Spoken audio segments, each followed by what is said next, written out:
Hello, and welcome to this module of Satisfactory Academic Progress. You have been invited to review this module because you are either currently ineligible for financial aid, or you are on either an alert or warning status, which means you are at risk of becoming ineligible for your financial aid. So the goal of this PowerPoint is to teach you about how to remain eligible for financial aid and the different ways that you can become ineligible for financial aid through qualitative and quantitative measurements. Don't let those words scare you. We're going to break those down for you. So what does this mean? The Department of Education requires schools to monitor the success of students who are using financial aid through both a qualitative and quantitative measurement from which to base students' eligibility for financial aid.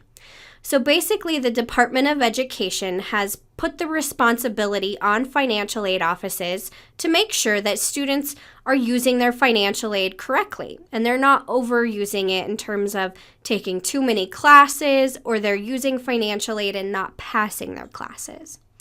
So we're going to break this down. The two measurements that we measure by is qualitative. So you can kind of cut off that ative and just think quality based on grades and completion rates.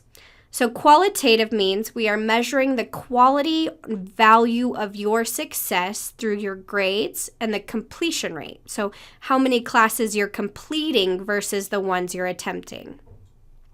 Quantitative, again, you can kind of cut off that ative and think quantity. How many credit hours are you taking versus how many does it require you to just complete your degree? So this is measuring your success based on how many classes you are taking to finish your degree. If it only takes 60 credit hours to complete your associate's degree, we don't want you taking over 100 credit hours. We want you to be able to complete your degree and graduate. The Financial Aid Office runs a report at the end of each semester to review your grades, completion rates, withdrawals, and the amount of classes you have taken. Those not meeting the qualitative, remember quality, so grade and completion rate requirements, and quantitative, so if you're not meeting the requirements in terms of how many credit hours you've attempted so far, you will be made ineligible for financial aid for the next semester you attend. So let's break down the requirements to keep your financial aid in terms of qualitative and quantitative. So qualitative, quality or value, you must maintain a cumulative GPA of at least 2.0. And keep this in mind, in order to graduate from PPCC, you also have to have a GPA of 2.0. You must successfully complete 67% of all courses you attempt. And you also must successfully complete at least one course every semester in which you are enrolled. So if you take one class for a semester and you do not pass that class, you are no longer meeting qualitative requirements for financial aid.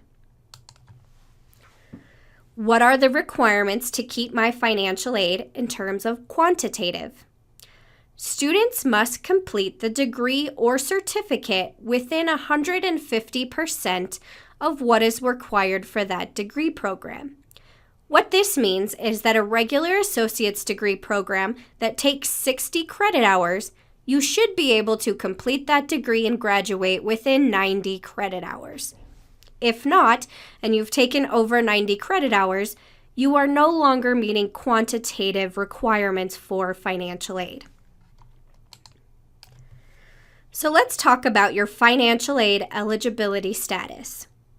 When the financial aid report is run at the end of each semester to review these qualitative, remember quality, and quantitative, quantity, measures, your financial aid eligibility status is updated according to whether you're still eligible for financial aid or not.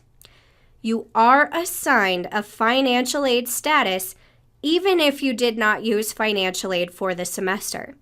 So that means if you're a student who pays out of pocket for your classes, or you use VA benefits for your classes, If you're still not meeting the requirements, you will still get a financial aid status that is ineligible.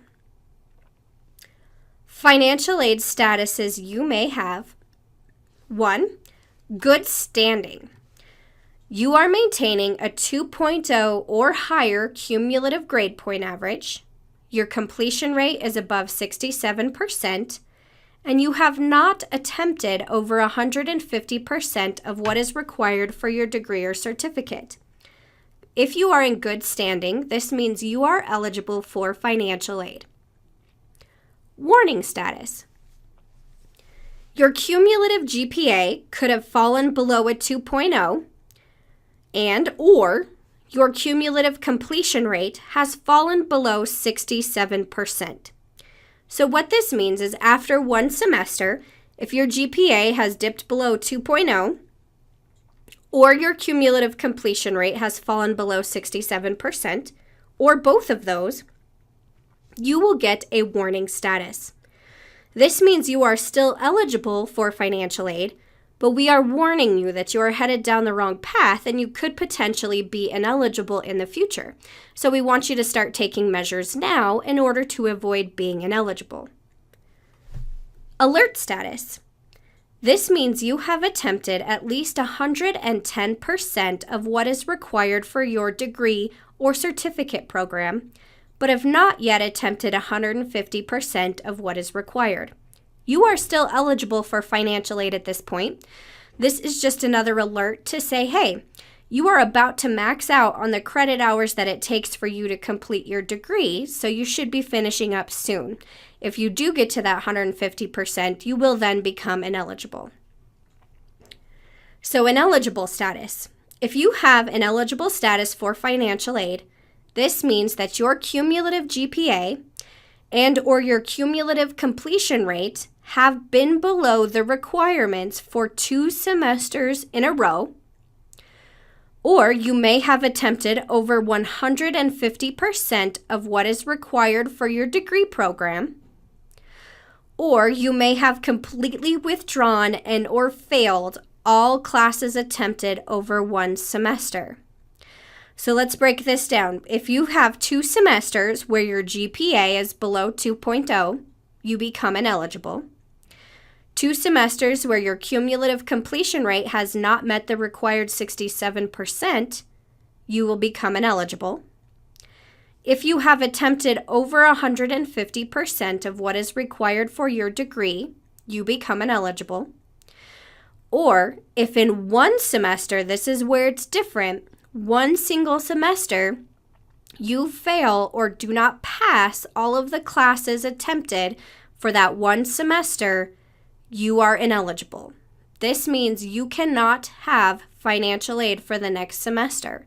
This includes grants, loans, work study. All of that financial aid is ineligible. Probation status. Probation means you were previously ineligible, but you submitted a financial aid appeal that was approved. Your grades and completion rates will closely be reviewed at the end of each semester while you're on probation. If you do not meet the requirements at the end of your first probation semester, you immediately go back on ineligible status. While in probation status, you are still eligible for financial aid, but we are monitoring your progress, and you may even be asked to sign a financial aid academic plan.